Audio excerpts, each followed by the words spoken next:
In Genesis chapter 2, we're introduced to this structure in the garden, and it's the tree of the knowledge of good and evil.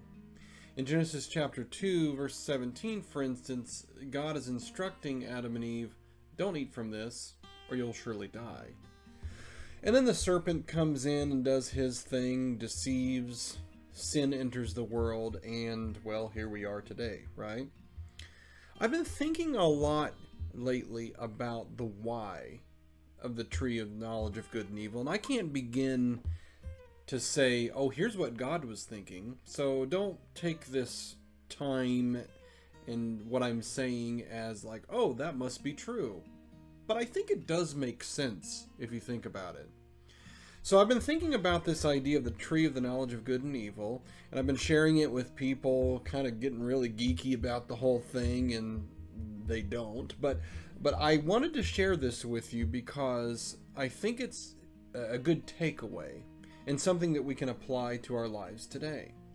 So you see the tree of the knowledge of good and evil, and there's two reasons why I think God might have said, no, don't eat from that tree. Number one, if you look at the tree of the knowledge of good and evil and the garden in general, it's really interesting to see that you can have anything that you want here. And we don't have exact a number of acres. We don't have any of those particular parameters, but everything is available to us in the garden. And God says, this particular item, this tree, is mine and mine alone. So in this case, God is moving something over into his possession. And we don't know, like, if God would have eventually let us have it or what. But what we do know is that God said no. In our obedience, if we were following obedience, we would have not touched the thing. Now, what happens if we were to eat of the tree of the knowledge of good and evil? Well, the implication is that we would inherit and immediately be able to decipher and learn and have all of this knowledge that we didn't immediately possess before, right? So here's my thought. If we were supposed to live forever in the Garden of Eden with God,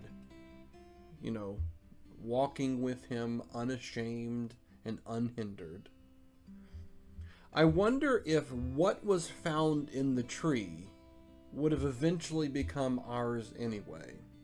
It's like an inheritance. But even think about this. If we're living forever, we're going to have all the time in the world, really, to learn everything that we needed to know about every single thing that we needed to know about.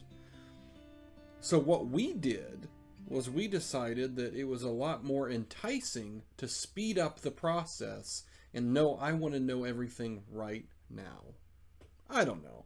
It's a theory, isn't it? But we learn a lot from that.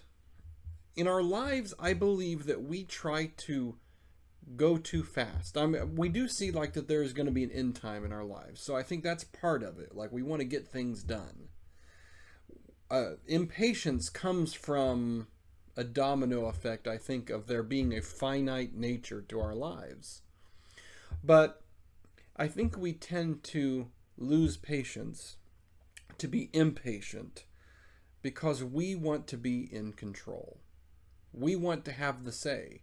We want to be the lords of our lives. We want everything to go the way that we want it to.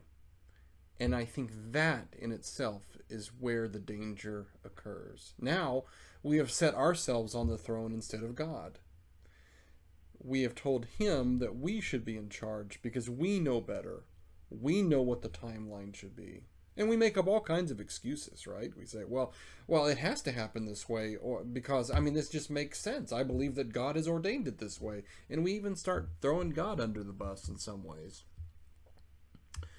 So we learn a lot from the tree of the knowledge of good and evil. Maybe there are things that are set aside for God and God alone, and we don't understand that. We shouldn't, because his ways and his timing transcend all that we could ever imagine or even comprehend. But also, let's not try to speed up his plan. Let's give him the benefit of the doubt. Let's let him move even when it feels uncomfortable. Well, I hope you learned something today. Have a great week.